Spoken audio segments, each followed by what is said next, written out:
Fala pessoal, bom dia, boa tarde, boa noite. Aqui quem está falando é o professor Tom Souza, professor de Geografia da Escola Paulo Freire.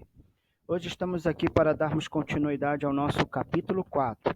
Então eu gostaria que desde já você pegasse o seu livro na página 93, onde nós vamos estar estudando, continuando aí os estudos do nosso capítulo 4. Gente, hoje nós vamos falar aí sobre o movimento de rotação, tá? Então, o movimento de rotação é o movimento que a Terra faz ao redor do seu próprio eixo. Esse movimento, gente, ele acontece de oeste para leste. Este é o sentido do movimento de rotação. Galera, o tempo de duração desse movimento é de aproximadamente aí 23 horas, 56 minutos e 4 segundos, ok? Nesse caso aí, seria aí em relação ao tempo, né, de duração. E matematicamente a gente arredonda para 24 horas, tá certo? Então você vai ter o dia solar e você vai ter o dia sideral. Então, como consequência desse movimento, nós vamos ter aí a alternância entre os dias e as noites. Indo para a página 94, você tem aí fusos horários. Então, quando você fala dos fusos horários, gente, significa dizer, identificar, digamos assim, a diferença de horas que vão acontecer em relação a várias partes do nosso planeta. Tá certo, galera? Então, o passo agora é você saber como se identifica as horas exatas em diferentes pontos da Terra. Então, para isso, é importante a gente entender aí um conteúdo referente aos pontos da Terra, né? Então, gente, nós estamos nos referindo aí às coordenadas geográficas. Então, nós aprendemos que foram criadas, né, diversas faixas de meridiano ligando um polo da Terra ao outro, sendo o mais importante deles Greenwich, pois é considerado o meridiano inicial. Então, devido a uma convenção aí internacional que foi ocorrida aí no ano de 1884, isso na cidade de Washington, né, Estados Unidos, uh, acabou aí passando a ser utilizado, né, até os dias de hoje, uma padronização de todas as horas do planeta. E aí, galera, foram criadas 24 faixas de fuso, tá certo? Então, lembrando que um dia ele possui 24 horas, né? Então, você vai ter 12 faixas de fuso para leste, olha a setinha, leste, e 12 fusos para oeste. Tudo bem até aqui, galera? Então, a partir de Greenwich, as horas elas são adiantadas em direção a leste. Então, se você está aqui, ó, vamos supor, no oeste e vai para leste, você vai aumentar as horas, você vai adiantar as horas. Se você está em leste e você vem para oeste, você vai diminuir as horas. Ok, galera? Tudo bem? Tranquilo? Então, gente, em virtude da posição aí do nascimento do Sol e no sentido do movimento de rotação, todas as áreas localizadas a leste de Greenwich possuem horas mais adiantadas que as horas que estão a oeste desse meridiano. Tudo bem?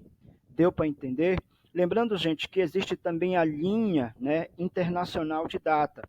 Significa dizer o nosso antimeridiano. Eu tenho aqui Greenwich, então por trás de Greenwich eu vou ter a linha, né, internacional de data. Essa linha, gente, significa dizer o seguinte, que quando você ultrapassa essa linha, você adianta o dia, né? Então, você aumenta o dia, mas mantém, no caso, as horas. E se você, né, observar, quando você trabalha essa questão aí dos fusos horários, ficou muito mais fácil, né, para a gente programar as nossas atividades de acordo aí com as diferenças de horários de determinados lugares. Ok, gente? Não esquece também que quando você fala do Brasil, o Brasil ele vai apresentar atualmente 5 fusos horários, o -2, o -3, o -4 e o -5. Tá bom, galera? Então, bem aqui, ó. -2, -3, -4 e -5, aqui em cima, ó. Então, esses são os fusos horários do Brasil, tá certo? O horário, no caso, oficial de Brasília, né? Então, você vai ter aí, no caso, -3 horas em relação a Greenwich. Como assim, professor? Greenwich equivale a 0, né? Então, Brasília está bem aqui, ó, no -3. Então, o horário de Brasília vai ser o horário oficial, né? Então, Brasília, você vai ter aí 3 horas de atraso em relação ao horário de Greenwich, tá bom? Tudo bem, galera? Beleza? Então, galera, olha só.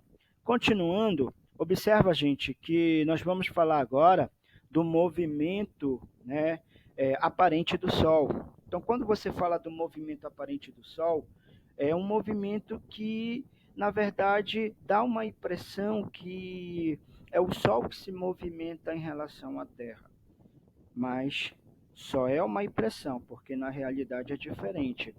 É a Terra que se movimenta em relação ao Sol.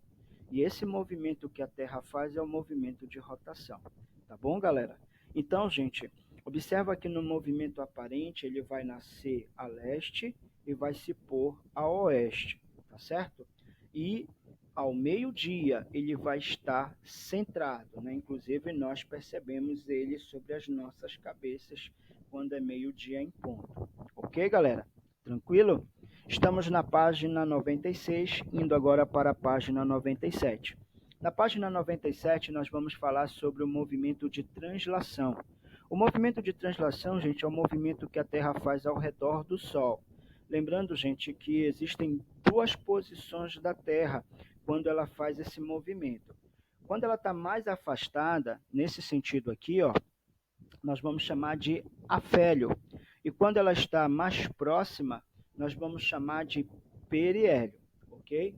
Lembrando, gente, que esse movimento de translação é um movimento realizado aí em 365 dias, 6 horas e 9 minutos.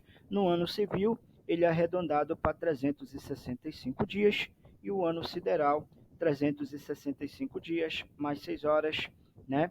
Mais 9 minutos e 9,5 segundos. Lembrando, gente, que essas 4 horas que sobram aí, você multiplica por 4, ou seja, de 4 em 4 anos, você vai colocar um dia a mais no mês de fevereiro. Então, de 4 em 4 anos, você vai ter o ano bissexto, e no mês de fevereiro você vai acrescentar um dia. Mas, professor, de onde vem esse dia aí? Vem justamente dessas 4 horas, ou melhor, perdão, dessas 6 horas que sobraram, né?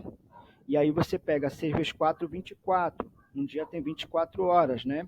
Então você vai pegar aí essas 24 horas, que é um dia, e você vai acrescentar no mês de fevereiro. Isso de 4 em 4 anos. Então quem nasce no dia 29 de fevereiro faz aniversário, tá certo? Faz aniversário aí de 4 em 4 anos. Ok, gente? Mas olha só, quando você fala da questão aí das consequências, né, ou da consequência do movimento de translação, nós temos as estações do ano.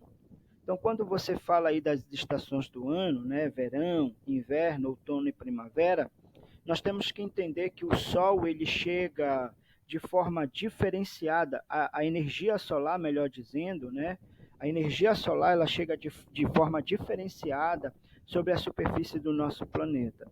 Isso por conta de dois motivos, né?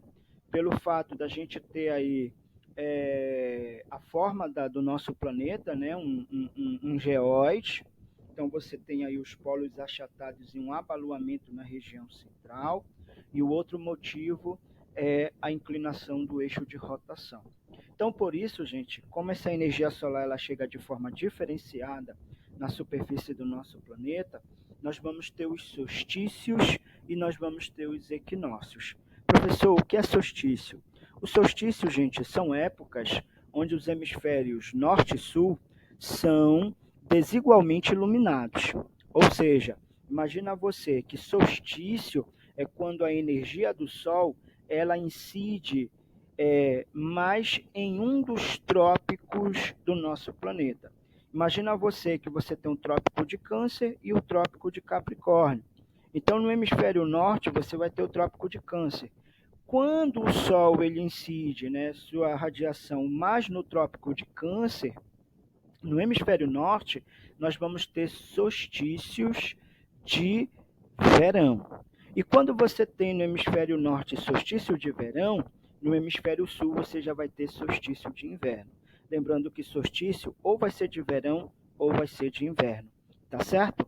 Então, quando você tem o solstício de verão no hemisfério norte, os dias lá vão ser mais longos que as noites. No caso do solstício de inverno, as noites elas são mais longas que os dias. Então observa, gente, que quando você tem os raios solares incidindo mais no trópico de Capricórnio aqui no hemisfério sul, então já aqui no hemisfério sul nós vamos ter solstício de verão. Então o nosso dia aqui vai ser mais longo que as noites. E lá no hemisfério norte você já vai ter solstício de inverno. Então lá as noites vão ser mais longas que os dias. Ok, gente? Lembrando também, galera, que você tem os equinócios. Então, os equinócios são épocas em que o hemisfério norte e sul são igualmente iluminados. Tá certo? Significa dizer que a energia solar, né, a radiação solar, ela acaba chegando de forma homogênea, igualitária nos dois hemisférios.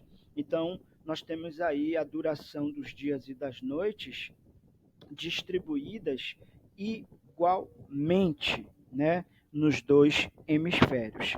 Ok, galera? Tranquilo? Isso é o que você tem aí de mais importante. Estamos na página 98 e página 99. O que é importante você saber, né, galera?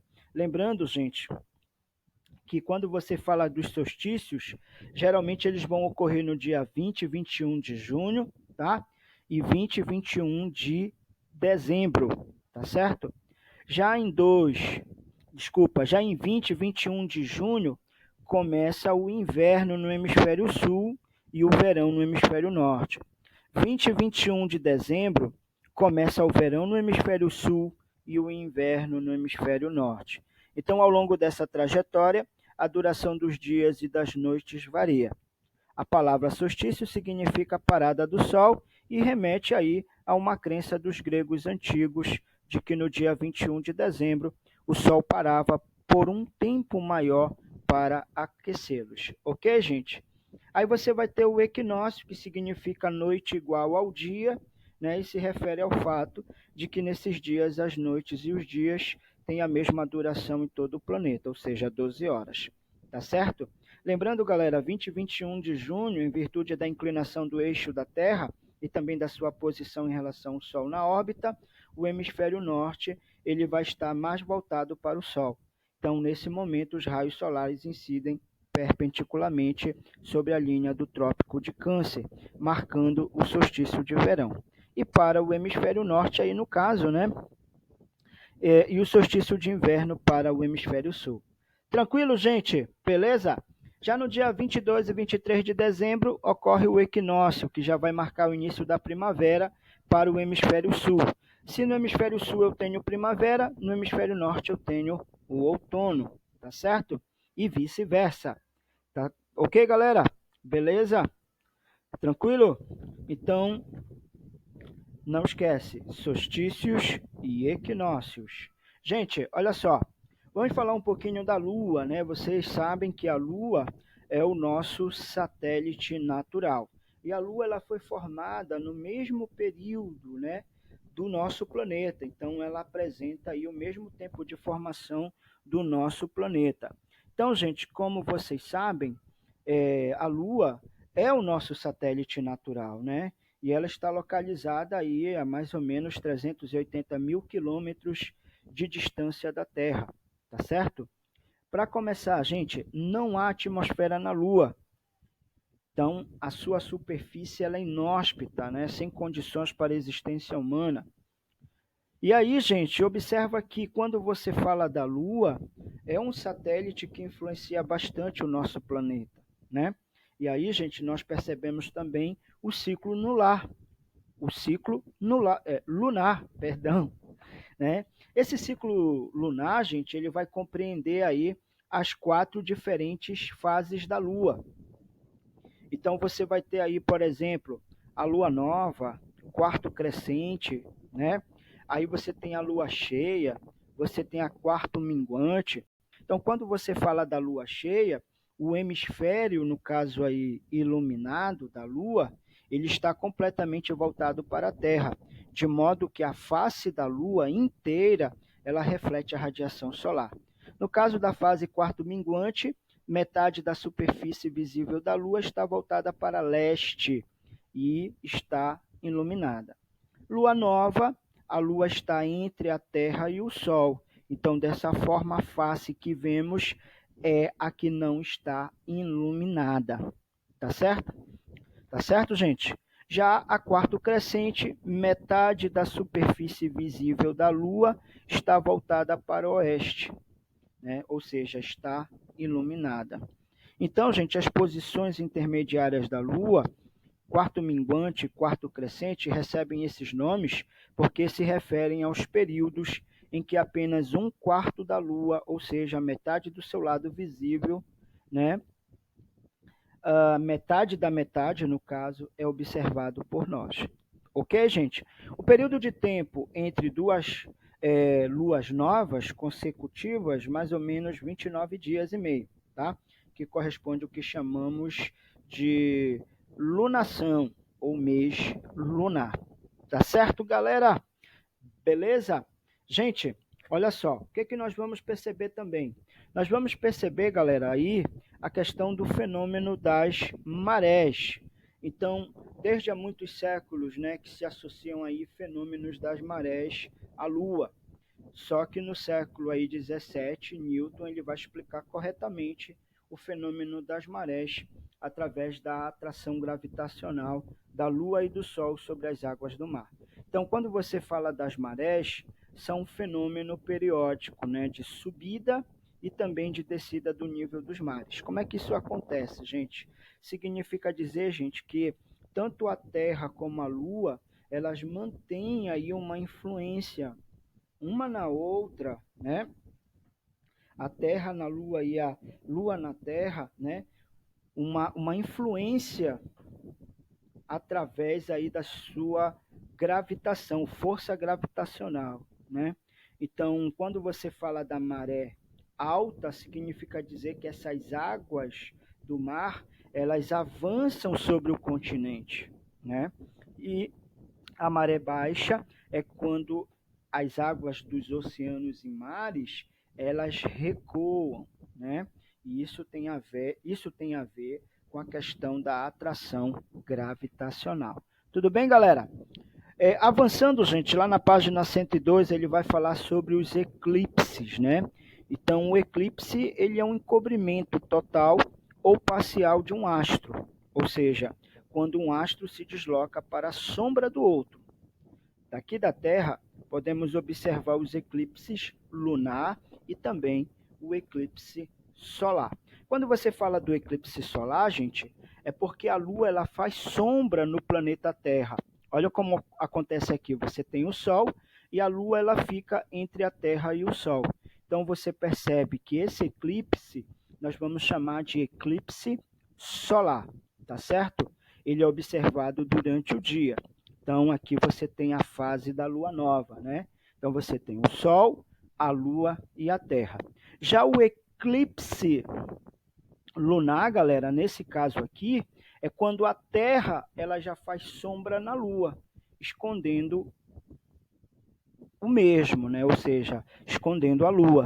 Então observa que aqui você já vai ter o Sol, a Terra e a Lua. Então, para que ocorra o eclipse, é necessário que haja um perfeito alinhamento entre os três corpos celestes. Ok, gente? Então, nós estamos finalizando a aula de hoje. Quero agradecer a tua atenção, quero agradecer também a tua participação e companhia. Vamos deixar para vocês um exercício da página 104, ok? Até a página 104 até a página 110, para vocês fazerem essas atividades. E conforme a gente, se Deus quiser, estivermos voltando com as aulas presenciais, o tio vai fazer um retorno desses exercícios, nós vamos fazer todas essas correções. Tá bom, garotinho, garotinha? Então você não vai perder nada, ok? Então, galera, muito obrigado. Valeu pela atenção de todos. Fui! Tchau!